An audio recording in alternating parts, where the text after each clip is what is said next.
خب همونطور که مستحضر هستید در نمایشگاه الکام امروزه هم بحث داغ هوش مصنوعی هم هست و خب بحث درستی هم هست، چون خیلی از مشاغل با توجه به ظهور هوش مصنوعی به مخاطره میافتن.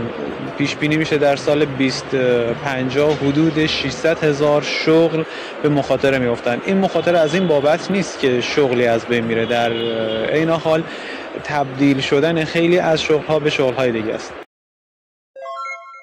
در همین فضا انتظار بر اینه که خیلی از نهادها، دستگاه‌های دولتی و صدا و سیما بیان در این نمایشگاه شرکت کنن تا با این فضا آشنا بشن و بدونن که آینده کشور، آینده استان که استان کشاورزی هم هست و پایه و اساسش بر اساس کشاورزی هست، جوین بین صنعت، کشاورزی در عین حال هوش مصنوعی و الکتریک و کامپیوتر باشه.